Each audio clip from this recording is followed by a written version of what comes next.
ده انت لو كلت 3 كيلو سبانخ تموتي بجلطه في القلب. فما حدش ياخد مالتي فيتامينز، جرعات صغيره وتركيبات كيميائيه سيئه للغايه، ما بتمتصش. شلل المعده، التهاب البنكرياس، في 200 ممثل خدوه ما حصلش حاجه. كل ده ممكن يكون نقص معاك. ضوافرك بتتكسر، شعرك بيقع، كارثه. مضادات الحموضه كل ما نقلل الكوليسترول في الجسم سرطاناته تزيد.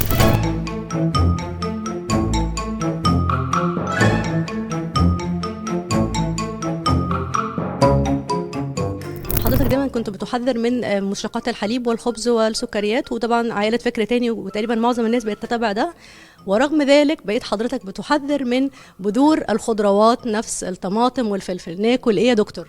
لا دول مش زي دول، انما لا، في ناس عندها امراض مناعيه، في ناس عندها مشاكل في القولون، فبتبقى الحته اللي هم مش عارفينها ان في بذور الفلفل الرومي، بذور الطماطم، بذور البتنجان ماده اسمها لاكتينز. اللاكتينز دي بالسهل كده سم قاتل للناس اللي ما عندها مشاكل في القولون. فانا ده اسمه نايت شيدز، انا مش مخترع، اسمه نايت شيدز يعني نباتات الظل.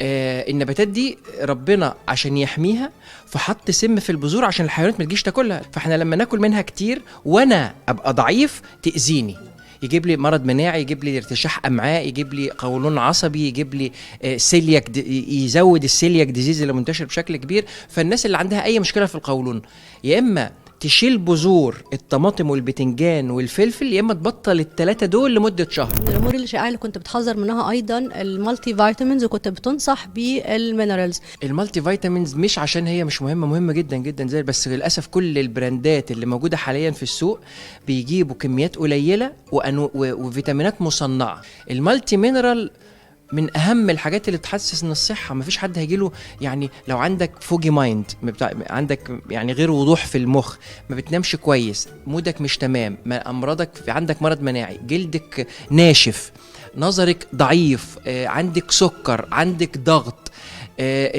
عندك اعراض اكتئابيه، كل ده ممكن يكون نقص معادن. ضوافرك بتتكسر، شعرك بيقع، الجزء الاخير من الحواجب بيقع، الايودين. ففي حاجات كتير، بص كل ده اللي قلته معادن. فلازم كل واحد حتى بدون تحليل لا مش هنسممك 3 شهور، مش هتسممك، مالتي مينرال، ودي ما فيهاش مشاكل. حذرت ايضا من خطوره ادويه الحموضه، ومع الاسف معظم الناس بتستخدمها بشكل يعني روتيني او يومي، فحذرت ايه الاسباب وايه البدائل؟ كارثه مضادات الحموضه. يعني الناس اللي بتاخد مضادات الحموضه يسال نفسه 3 اسئله: انا ههضم البروتين ازاي لو جت عندي جرثومه معده عايشه فيا وفيكي طبيعي، او جالي اكل ملوث عليه بكتيريا، انا مش اكل مش 100% معقم يعني ودخل، مين اللي هيموت البكتيريا؟ الجرثومه هيموت البكتيريا. تالت حاجه، مين اللي هيكسر ويعد فيتامين د والزنك والكالسيوم والمغنيسيوم للامتصاص؟ مين اللي يعمل دول؟ انت قول، مفيش بديل. فانت لما تقف في حمض المعده كل ده وقف. فانت ليه هتاخد مضاد حموضه؟ مضاد حموضه بيوقف حمض المعده. يقول عشان عندي حموضه.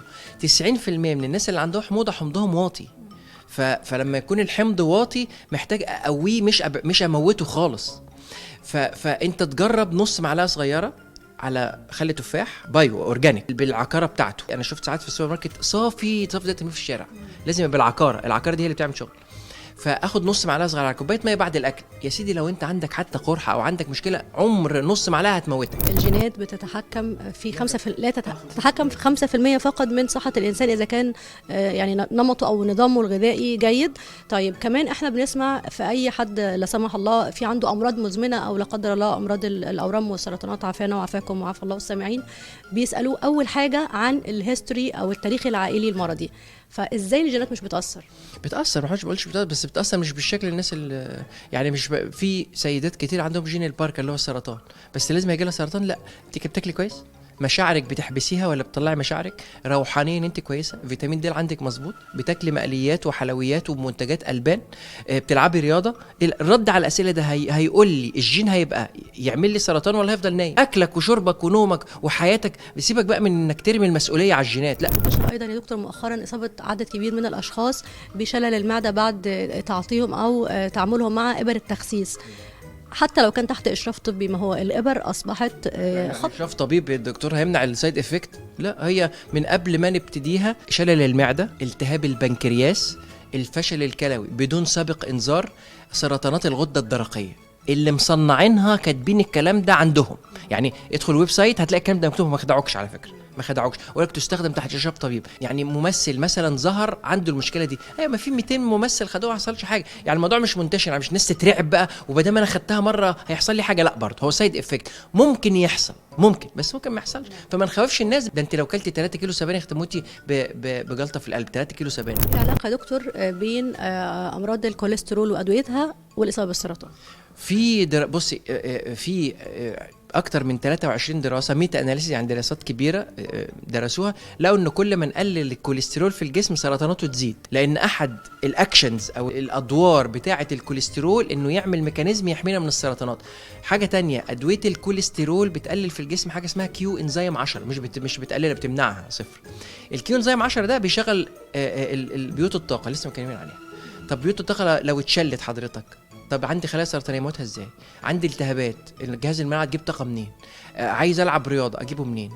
عايز اجدد شبابي يجي منين؟ كل ده راح بالكيو انزيم 10. الكوليسترول الحقيقي الضار مش عالي، اللي هو الفي ال دي ال والدهون الثلاثيه، دول ما ينفعش يبقوا عاليين.